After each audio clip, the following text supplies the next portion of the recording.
Story zone, তোমার অনুভূতিদের খুঁজে নাও এখানেই। প্রেমের কথা শুনে তুহিন চিৎকার দিয়ে বলে, অব্বে কোন হালাইরে প্রেম করতাছে সামনে আইনা দে, ওরে কুটি কুটি কইরা হালামু। হালার কামটা দেখছস নি? প্রেম করলেই যে পস্তাইবে এই কথা হালাই জানে না। পাভেল পা থেকে স্পঞ্জের স্যান্ডেল জোড়া খোলেনি। মাঝে মাঝে ফ্লোরে হাঁটার জন্য অফিসের সকলের আলাদা স্যান্ডেল আছে। এক পায়ের স্যান্ডেল খুলে ছুঁড়ে মারল তুহিনের গায়ে। আধ ঘুমন্ত তুহিন আবার চেঁচিয়ে বলল, অব্বে পাথর মারস কেন হালা? ভাইজান আয়া লোক কইয়া দুমু সব। পাভেল হামসাকে বলল, এই মালটা বেশি গিলছে কাল। বস জানলে পার্টি অফিসের 3 তলা থেকে লাত্তি মেরে বুড়িগঙ্গার যে লেনে কমোড আছে ওই ট্যাঙ্কিতে চুবাবে। বেটা খাইসটা কোন হানাকার সরেটারে। এমন করেন কেন ভাই?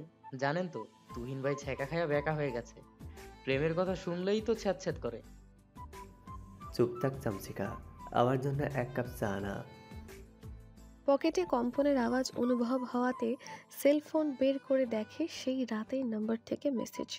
পাভেল ভ্রু কুঞ্চিত করে ঠোঁটে বিরক্তিকর শব্দ করলো। মেসেজ দেখেই পুনরায় রাগ উঠল। এত বোঝানোর পরও সেই ভুল। পাভেল ফিরতি ফোন দিল। ফোন রিসিভ হতেই প্রথমে ধমক, একটু বাড়াবাড়ি হচ্ছে না? কয়টা বাজে ঘড়িতে দেখেছ? আমার জানটা কবজ করার ব্যবস্থা না করলে হয় না? অপর পাশ শব্দহীন, শব্দের আওয়াজ হরতাল করছে। পাভেল উঠে দাঁড়ায়। শাহাদ এখনো আসেনি। ওর অফিস চেম্বারে ঢুকে দরজা লাগিয়ে দেয়। পার্টির অন্য লোকজন আসা শুরু করেছে। পুনরায় কানের সাথে ফোন লাগিয়ে বলে উঠল, কেন করছে এসব বলো তো? প্রথম যেদিন বললে সেদিন আমি কিছু বলিনি, এখন প্রায় এসব বলো। আমি অনেক বিরক্ত, প্লিজ এসব বলো না। কেন বুঝতে পারছো না? আমি তোমার এইসব পছন্দ করছি না, আমার অন্য কাউকে পছন্দ আছে। দয়া করে ফোন দিবে না। অপর পাশ থেকে প্রত্যুত্তর এলো, একবারও কি বলেছি আমায় পছন্দ করুন? তবে কেন এমন আচরণ? করতে হবে না পছন্দ, মনোযোগ দিয়ে শুধু শুনবেন। আমি যখন ফোন দিব আপনার কথা শোনার জন্যই ফোন দিই। পাভেল শব্দহীন। ঘড়ির দিকে তাকিয়ে দেখে 9টা বাজার মাত্র 5 মিনিট। এক্ষুনি শাহাদ ঢুকবে। রুমের দরজা লাগানোর অপরাধে হাজারটা প্রশ্নের সম্মুখীন হতে হবে। কিন্তু এই কেসটারও একটা সমাধান চাই। কাট কাট গলায় ধমক দিয়ে বলল, না আর ফোন দেবে না। আমি কিন্তু অন্য ব্যবস্থা নেব ফোন দিলে। আমার জানের মায়া থাকলে এসব বাদ দিয়ে পড়াশোনা করো, নতুবা আমি নিরুদ্দেশ হয়ে যাব। কলের সংযোগ বিচ্ছিন্ন করে রুম থেকে বেরিয়ে গেল। শাহাদ শাহজাকে একটু করে নাস্তা খাইয়ে দিচ্ছে আর মিটি মিটি হাসছে। দিয়া গাল ফুলিয়ে বসে আছে অন্য পাশে। শাহজা বাধ্য সন্তানের ন্যায় খেয়ে নিচ্ছে। মাঝে মাঝে মাথা নাড়ালে শাহজার হাতের ডক্টর টয় দিয়ে বিভিন্ন অ্যাক্ট করে দেখাচ্ছে। মেয়েকে খাওয়ানো শেষ করে খাটের মাঝে খেলনা দিয়ে বসিয়ে দিল।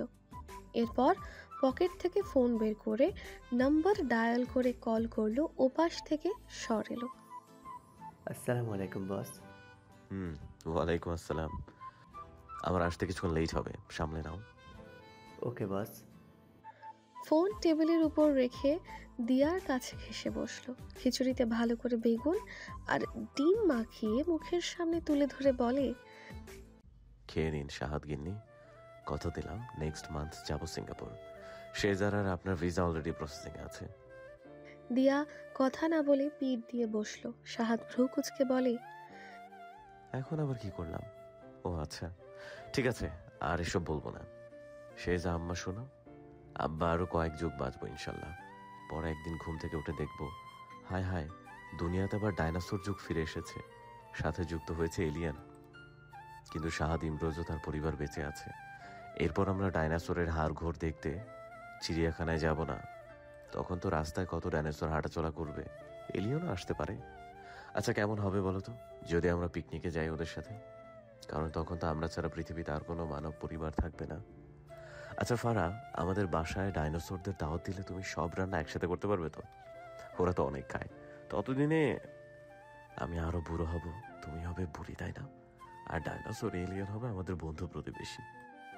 হ্যাঁ, অবশ্যই পারবো সব রান্না করতে। ইনফ্যাক্ট রান্নারই কি দরকার? ওই ডাইনোসর আর এলিয়েন আপনাকে তরকারি বানিয়ে খেয়ে নিবে। দুর্দান্ত আইডিয়া। দেয়ার চক্ষু ছানা পড়া, কি বলে এইসব উদ্ভ্রান্ত কথাবার্তা? মাথা ঠিক আছে? দিয়ার এমনভাবে তাকিয়ে থাকা দেখে শাহাদ হো হো করে হেসে উঠল। শাহেজা হামাগুড়ি দিয়ে শাহাদের হাসি দেখে কাছে আসে, মুখে হাত দিয়ে শাহাদকে নকল করে খিলখিল করে হাসছে। শাহাদ মেয়েকে আগলে নিয়ে মেয়ের সাথে পাল্লা দিয়ে হাসছে। ওদের হাসি দেখে দিয়াও হেসে দিল। না হেসে এমন পরিস্থিতিতে থাকা যায় নাকি? শাহাদ খিচুড়ির লোকমা বাড়িয়ে দিতেই খেয়ে নিল দিয়া। শাহাদের হাতে কখনো কিছু খাওয়া হয়নি, এই প্রথম এত যত্ন করে রাগ ভাঙাতে এসেছে মানুষটা। দিয়া ভাবছে যদি কোনো দুর্ঘটনা ঘটে, দিয়া তো কিছুতেই এই শোক আর কাটাতে পারবে না। এই সাহস এবার নেই। বাবা যান আম্মি যান চলে যাওয়ার পর দাদা সাহেব ছিলেন, দাদা সাহেবের পর এমপি সাহেব। এখানেই কেন দিয়ার কষ্টের অন্ত হলো না? অন্য ধ্যানে মশগুল থাকা সহধর্মিনীকে বললেন, ওগো আমার বেগম শাহাদ, ঘড়ির দিকে তাকিয়ে দেখেছেন? আপনার স্বামী সরকারের বেতনভুক্ত কর্মচারী। আপনার ফরমায়েশ রাতে এসে খাটবো। আপাতত খেয়ে ছুটি দিন। এই বান্দা অফিসে দেরি না করে যাওয়ার রেকর্ড ভেঙে ফেলেছে আজ। মুখটা কেমন বাচ্চাদের মতো ফুলিয়ে কথাটা বলল শাহাদ। শাহাদের এখনের আচরণে পরিবর্তন দেখে দিয়ার প্রচণ্ড হাসি পাচ্ছে, সেই সাথে ভালো লাগা কাজ করছে অফুরন্ত। দিয়া হেসে শাহাদকে বলে উঠল, ওগো স্বামী, আপনি তো বউকে খাইয়ে দেওয়ার মতো ঘটনা ঘটিয়ে বউ পাগলের তকমা লাগিয়েছেন। তার বেলায় সবটুকু খিচুড়ি দিয়াকে খাইয়ে দিয়ে শেষ লোকমা নিজের মুখে নিল। খেয়ে হাসি মুখে বলল, এই কাজ বহু আগেই করতাম যদি জীবনে কিছু অনাকাঙ্ক্ষিত ঘটনার মুখোমুখি না হতাম। সরাসরি ওয়াশরুমে গিয়ে হাত ধুয়ে নিল শাহাদ। শাহাদ শেষ লোকমা মুখে নেওয়ার কারণ বুঝল না দিয়া। শাহজাহার দিকে তাকিয়ে দেখে আপন মনে খেলছে। দিয়া দাঁড়িয়ে পড়ে। শাহাদ রুমে ঢুকে টিস্যুতে হাত মুছে বলল, ওকে শোনা, বের হচ্ছি। নিজের প্রতি মেয়ের প্রতি খেয়াল রেখো, আর খবরদার সকালে যে ভুলটা বউ শাশুড়ি মিলে করেছো সেটা আর করবে না। শেফালির নাস্তার আয়োজন শাহাদের অনুমতি ব্যতীত করাতে শাহাদের রাগের বহিঃপ্রকাশ ঘটেছে। মাথা নাড়িয়ে দিয়া সম্মতি জানালো। মনের মাঝে উকি দেওয়া সেই প্রশ্ন করল, শেষ লোকমা আপনি খেলেন কেন? কাঙ্ক্ষিত জিনিস পেয়ে যেভাবে লোকে উচ্ছ্বাসিত হয়, শাহাদ এমন প্রশ্নে এক পেশে হাসি দিয়ে বলে উঠল, তোমার প্লেটের খাবার না খাওয়ার লোভ ছাড়তে পারিনি। দিয়ার দু অধর আলগা হয়ে গেল। হেসে উত্তর দিল, ওরে আমার এমপি সাহেব। শাহাদ লজ্জা পেয়ে মাথা চুলকে দিয়ার কাছে এসে কপালে অধর ছুঁয়ে দিল। এরপর মেয়ের কপালে অধর ছুঁয়ে দুজনকে সাবধান বার্তা শোনাতে শোনাতে শাহজাকে কোলে নিয়ে লিভিং রুমে আসলো। সকলের কাছ থেকে বিদায় নিয়ে বেরিয়ে গেল। তখন ঘড়িতে 9:40। পাকা 40 মিনিট লেট হয়েছে কাঠখোট্টা ডিসিপ্লিন শাহাদের। গাড়িতেই বসেই এখন ড্রাইভারকে বলল, একটা ভালো গান দাও তো, রিফ্রেশিং। এক হারিয়ে যাওয়া বন্ধুর সাথে সকাল বিকেলবেলা কত পুরনো নতুন পরিচিত গান গাইতাম খুলে গলা। কত এলোমেলো পথ হেঁটেছি দুজন। হাত ছিল না তো হাতে, ছিল যে যে যার জীবনের দুটো মন। ছিল জড়াজড়ি একসাথে। কত ঝগড়া বিবাদ, সুখের স্মৃতিতে ভরে আছে শৈশব। তোকে স্মৃতিতে স্মৃতিতে এখনো তো ভালোবাসছি অসম্ভব। কেন বাড়লে বয়স ছোট্টবেলার বন্ধু হারিয়ে যায়? কেন বাড়লে বয়স ছোট্টবেলার বন্ধু হারিয়ে যায়? কেন হারাচ্ছে সব? বাড়াচ্ছে ভিড় হারানোর তালিকায়। মনে পড়ে রাশেদের কথা। সায়ানের এই গান অসম্ভব পছন্দের ছিল। প্রায় শাহাদের পিছু নিয়ে বলতো, বন্ধু তুই এমন কাঠ ঠোকরা কেন? এত কম হাসিস কেন? তুই জানিস দুনিয়া কত সুন্দর। হাসবি, মজা করবি, কাছের মানুষগুলোরে বুকে টাইনা নিবি, দেখবি কলিজাটা কেমন স্বস্তি পায়। আমার কলেজে এত মানুষের জায়গা নেই, তুই নে তোর মন মতো চাইলে। রাশেদ মুখ ভেঙচি দিয়ে বলে, বুঝবি এক সময় হয়তো আমি থাকবো না, তখন ঠিকই বলবি রাশেদ তুই ঠিক ছিলি। শাহাদ দীর্ঘশ্বাস ফেলে নীরবে চোখ বুজে হেলান দিয়ে গাড়ির সিটে বসে। বিড়বিড়িয়ে বলে, রাশেদ, তুই ঠিক ছিলি বন্ধু। একসময় খুব চাইতাম একবার স্বপ্নে এসে বলে যা, গিয়েছিল তোর এভাবে অকালে হারিয়ে যাওয়ার পেছনে। আজ বলবো, আসিস না তুই স্বপ্নে, আমি নিজে অপরাধীকে খুঁজে সেরা শাস্তিটাই দিব। তুই এলে আমার মনে ভয় ঢুকে যাবে। মানুষ নাকি মৃত মানুষ স্বপ্নে দেখে নিজের মৃত্যুর আগে। বাঁচার তৃষ্ণা বেড়েছে, বিশ্বাস কর। ছোট্ট শেষ আমার জান, ওকে ছাড়া আমি ভাবতে পারি না আমার অস্তিত্ব। আর তার মা আমার কাছে দ্বিতীয় সেরা নারী, যার কণ্ঠে তাকে স্বামীর সম্মানে রচিত বাক্য, সংসার বাঁচানোর অদম্য সাহস। গাড়ির হর্নে ধ্যান ভেঙে যায়। ড্রাইভারের দিকে তাকিয়ে দেখে সে বারবার হর্ন দিচ্ছে। ধমক দিয়ে বলল, কি সমস্যা আকবর? স্যার, সামনে একটা অ্যাক্সিডেন্ট হয়েছে। সাহাদ ভাবছে এখন নামলে যদি বিপদ বাড়ে। এখন কোনো নিরাপত্তা নেই, যদিও সে ভয় পাচ্ছে না, তবুও যে কোনো সময়ে যে কোনো কিছুতে ঘটতে পারে। এদেশের খ্যাপাটে পাগলাটে হুজুকে বাঙালি গুজবে বিশ্বাসী। কিছু ভেবে বলে, আমার অফিসে দেরি হচ্ছে, তুমি ঘটনা কি দেখে গাড়ি নিয়ে চলে আসো, আমি রিক্সা করে যাচ্ছি। স্যার, আপনাকে কেউ দেখলে? মাস্ক থাকবে, সমস্যা নেই, সাবধানে এসো, প্রয়োজন হলে জানিয়ে দিও। সাহাদ বেরিয়ে গেল গাড়ির দরজা খুলে। মুখে মাস্ক, চোখে সানগ্লাস, পরনে সাদা পাঞ্জাবির হাতা গুটানো। যে কেউ দেখলে ভাববে রাস্তার সাধারণ পথচারী। একটা রিক্সা ডেকে উঠে পড়ল। এই রাস্তা থেকে অফিস 20 মিনিট। আপন গতিতে চলছে রিক্সা। রিক্সাওয়ালা রাজ্যের আলোচনা করছে, সরকার দেশ তুলে, নিজের ঘরের মহিলা মানুষ তুলে ও খারাপ কথা বলছে। সাহাদ বিরক্তিতে পাশ ফিরে ঘাড় ঘোরাতেই ভ্রু কুঁচকে এলো। ঘটনা আজ করতে পেরে ললাটে চিন্তার রেখা প্রকাশ পেল। অফিসের সামনে আসতেই রিক্সাওয়ালা বলল, স্যার, আপনি কইলেই হইতো পার্টি অফিসে আইবেন, তাহলে কি আমি সরকার তুলে গাইল পারতাম? খালি কইলেন ডাইনে যান বামে যান। আপনি তো নেতা মানুষ, কিছু মনে করেন না। সাহাদ মুখের মাস্ক খুলে বলে, আপনার সরকার কেন, পুরো বাংলাদেশ নিয়ে মত প্রকাশের অধিকার আছে, কিন্তু ঘরের বউয়ের বদনাম রাস্তার লোকের কাছে করার জন্য আপনাকে তুলে আছাড় মারতে মন চেয়েছে। আমার হাতে সময় কম বলে বেঁচে গেছেন। রিক্সাওয়ালা আমতা আমতা করে বলে, এমপি সাহেব, মাফ করে দেন, এ আমার কি ভাগ্য। সাহাদের পা জড়িয়ে ধরবে, এর মধ্যে সাহাদ পিছিয়ে কেয়ারটেকারকে বলে, এটাকে দূরে সরাও, বেহুদা পুরুষ। হন হন করে হেঁটে গেল। শাহিন, পাভেল, হামসা বসে আছে।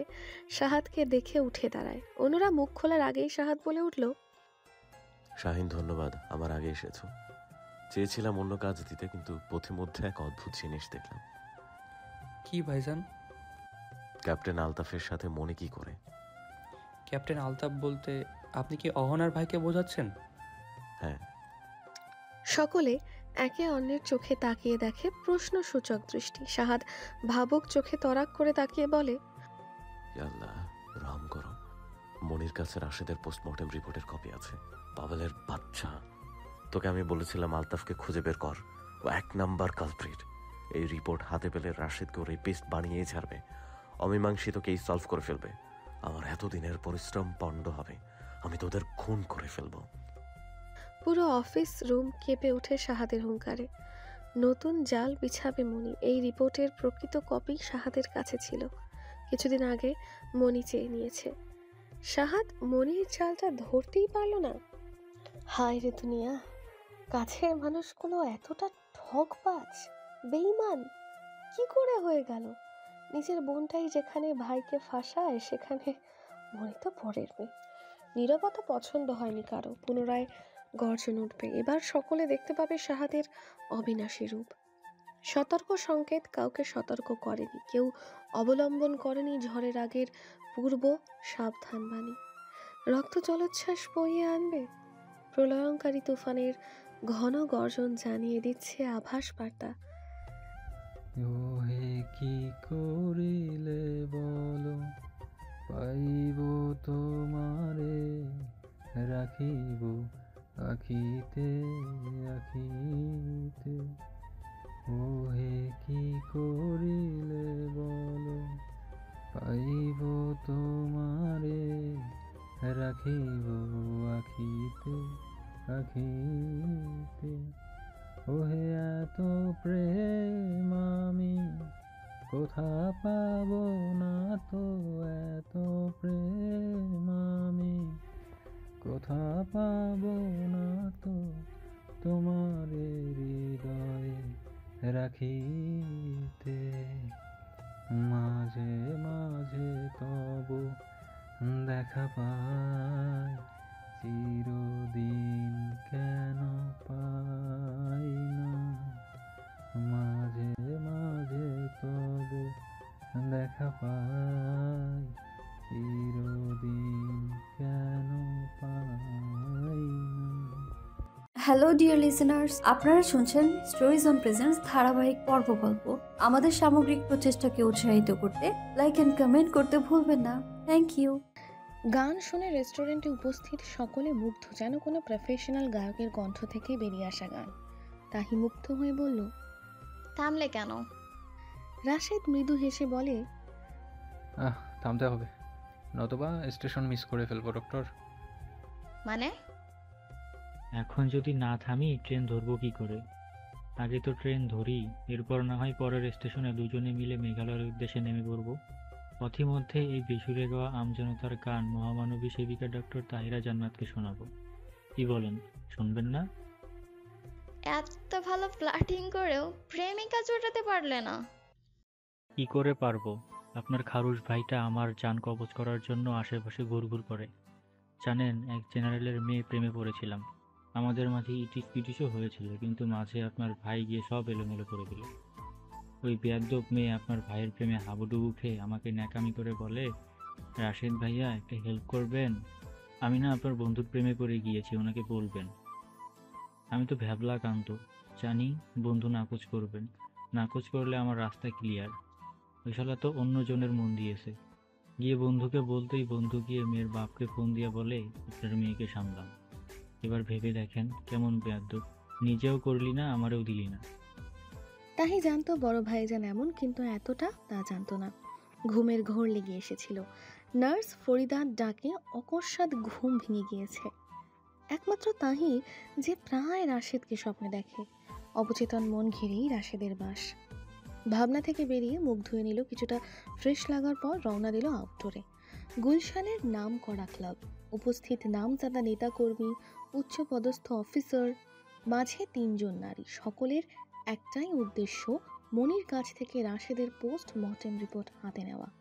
মেয়েটা বড্ড চালাক, ভাগে আনতে পারছে না। ক্যাপ্টেন আলতাফ বলল, ডাক্তার মনিকা, এটা তো আমাদের চুক্তির মাঝে ছিল না। আপনি শর্ত মোতাবেক 2টো জিনিস চেয়েছেন, একটি তো দিতে সক্ষম হয়েছি আমরা। তাহলে অপরটি? খালিদ পারভেজ বিরক্ত হয়ে বলল, এই জন্যই আমি 2 পয়সার মেয়ে মানুষের ফান্দে পড়তে চাই না। তোমার কথা মতো মেমোরি কার্ড দিলাম। আমি কি জানতাম ওটা তোমার পাঠানো লোক নয়, ওই এমপি শাহাদের লোক? না তুমি চাইতা, আর না আমি হারাইতাম এত স্ট্রং একটা প্রমাণ। এমপির মান সম্মানও ধুলে মিশাতে বোনের চরিত্র টান দিল। ক্যাপ্টেন আলতাফ বলল, আপনি বহুত শিয়ানা খালেদ সাহেব। মেয়েটার স্পষ্ট বোঝা যাইতেছিল ভিডিওতে, অথচ আপনারা চেনাই যায় না। প্রত্যেকে হাসছে। এর মাঝেই মনি তেরে জবাব দেয়, আমার ডিল লাগবে না, আমার রিপোর্ট দিব না। এভাবে তো কাজ করা সম্ভব না ক্যাপ্টেন, আমাকে অপমান করা হচ্ছে রীতিমতো। আহা ডাক্তার মনিকা, এটা মাথা গরম করার সময় নয়। খালেদ সাহেব, আপনি একটু সংযত হন। বলুন, ওটা বাদে আপনার আর কি লাগবে? এমপি শাহেদকে বিনিময়ে তার বর্তমান স্ত্রী যা খুশি করতে পারে। আমি জাস্ট শাহেদের লাইফে এন্ট্রি করতে চাই। ওই দিয়ার অস্তিত্ব যেন আমার জীবনে না পড়ে। উপস্থিত প্রতিটা মানব প্রাণী হতভম্ব। নারী কত বড় ধ্বংস স্বচক্ষে দেখতে পাচ্ছে। এক নারীর ঘর ভেঙে নিজের ঘর গড়বে ভাবছে। সবচেয়ে বড় গেমার তো এই নারী জাতি। এরা মাতৃ, স্ত্রী, ভগ্নী স্বরূপে ধরা দেয়, ঠিক তেমনি সর্বনাশী হয়েও জীবনে আসে। এই মুহূর্তে মনিকে সকলে শাহাদের সাক্ষাৎ সর্বনাশ ভাবছে। কিসের সঠতা, বেইমানি, প্রতারণা, এসব রিপোর্ট সবচেয়ে বড় উদাহরণ তো এই মনি। কোলে পিঠে মানুষ করা শাহাদের ক্ষতি করতে এর বিবেকে কি বাঁধবে না? এই নারী জাতির কলঙ্কের ইতিহাস করবে। অফিস থেকে হন্তদন্ত হয়ে বের হয়ে গেল শাহাদ। পেছনে ছুটছে পাভেল, হামজা আর তুহিন। কিসের মিটিং, কিসের আলোচনা, সব কিছু এখন পোস্টপোন্ড। নিজের মেরুন গাড়িতে উঠে ড্রাইভিং সিটে বসে পড়ল। বাকি তিনজন জানে এখন গাড়ি না মিসাইল ছুটাবে। ঘটনা তাই ঘটল 10টা বাজে ঘড়িতে। আশপাশ তোয়াক্কা না করে গাড়ি ছুটছে নৌবাহিনীর সদর দপ্তরের উদ্দেশ্যে, যা বনানীতে অবস্থিত। পাশে পেছনে বসে বাকি তিনজন আল্লাহর নাম জপছে। যেভাবে ওভারটেক করছে, গাড়ি না উল্টে যায়, গেটে এসে থামতেই তিনজন দম ছাড়ল। সামনে আসতেই একজন অফিসার আটকালো। প্রথমত মুখে সবার মাস্ক, রাস্তায় কেউ দেখলে মারাত্মক বিপদ ঘটতে পারে। প্রচণ্ড ক্রোধে অফিসারের গায়ে হাত তুলতে যেয়েও নিজেকে সংযত করে কমান্ডার নওয়াজকে ফোন দিল। আসসালামু আলাইকুম স্যার, শাহাদ ইমরোজ স্পিকিং। ওয়ালাইকুম আসসালাম। কেমন আছো কিং অফ ওয়েব? স্যার আমি গেটে। ওয়েট আমি আসছি।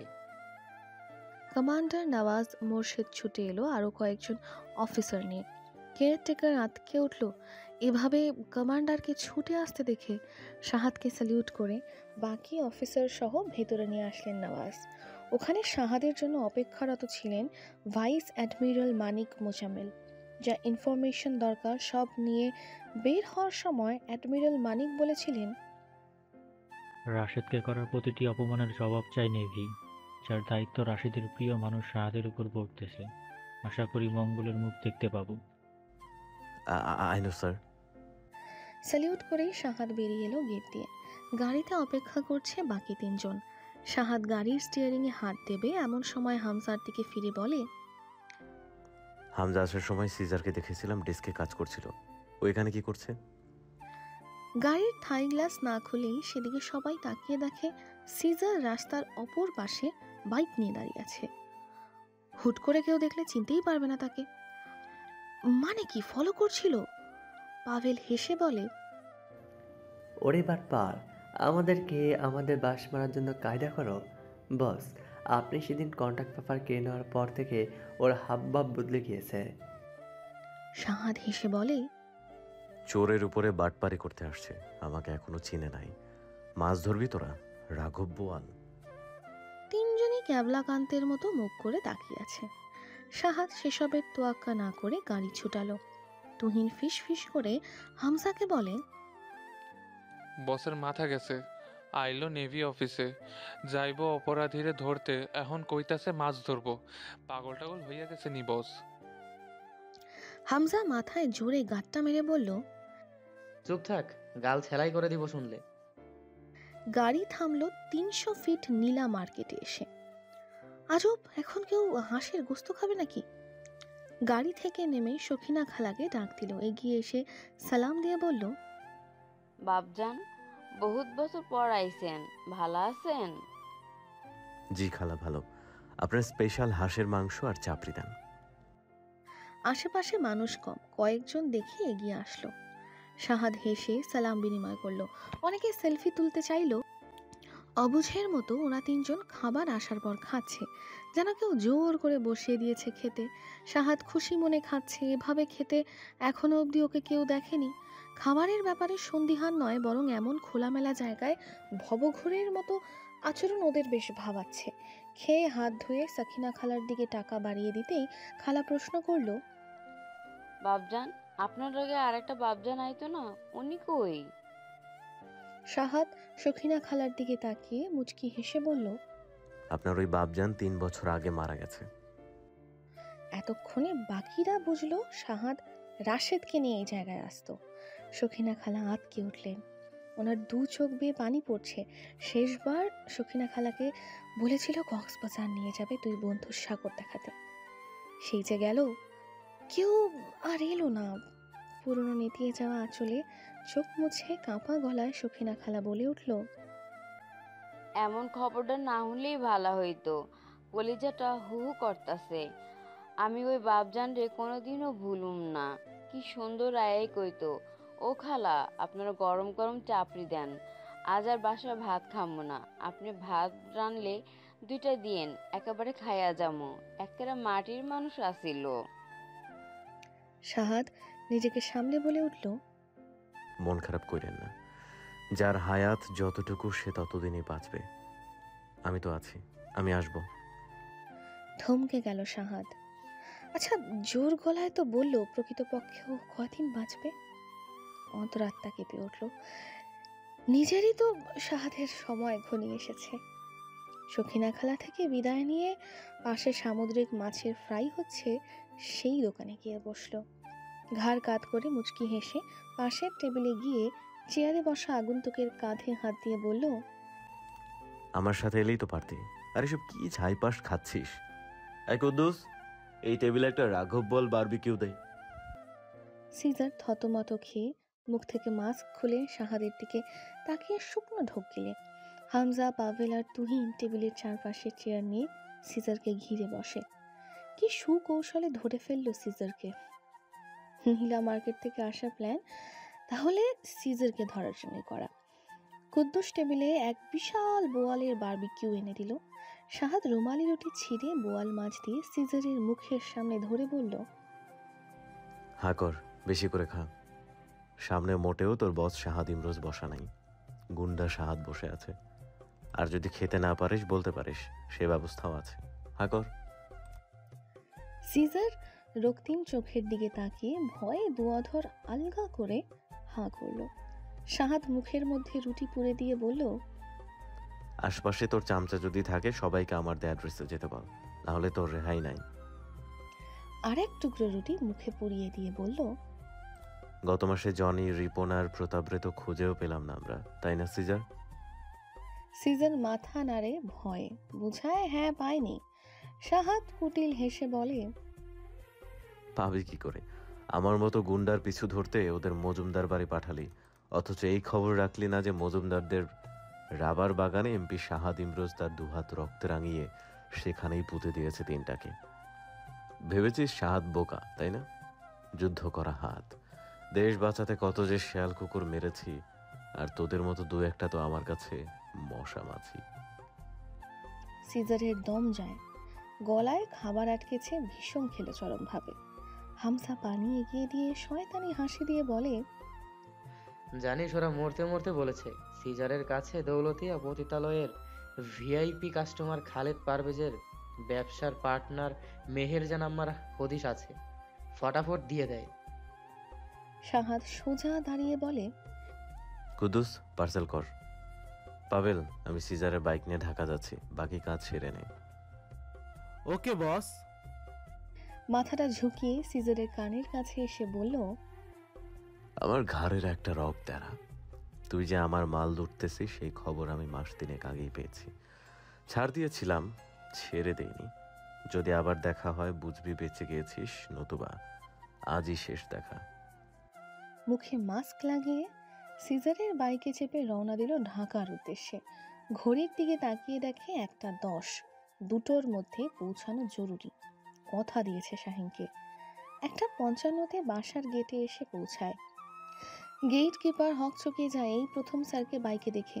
বাইক নিয়ে সোজা গ্যারেজে পার্ক করে হামজাকে সময় মতো বাইক নিয়ে যাবার নির্দেশ দিতে দিতে বাসার দরজায় ঢুকে দেখলো সকলে বসে আছে। তাকিয়ে বলল, Abu, I'll take only 10 minutes. কামরা খালি। শাহেজা হয়তো বাইরে চাচ্চুদের কাছে। গিন্নি কাজে ব্যস্ত থাকায় নতুন অতিথি এসেছে সেজন্য। একদম ক্লিন শেভ করা মুখ, কালো একটা শার্ট হাতা গুটিয়ে রেখেছে, পরনে ডেনিম প্যান্ট। লিভিং রুমে আসতেই নওরিন সালাম দিয়ে দাঁড়িয়ে গেল। শাহিনও সালাম দিল, হাতের ইশারায় বসতে বলল। নওরিন এই প্রথম সরাসরি এভাবে দেখছে হবু ভাসুরকে।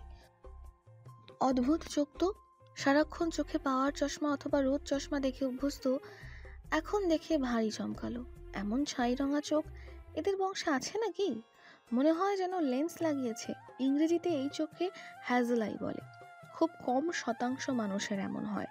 বডি স্ট্রাকচারে শাহিনকে মাঝে মাঝে দানব মনে হতো, শাহাদকে দেখে তো আরো ভয় লাগছে।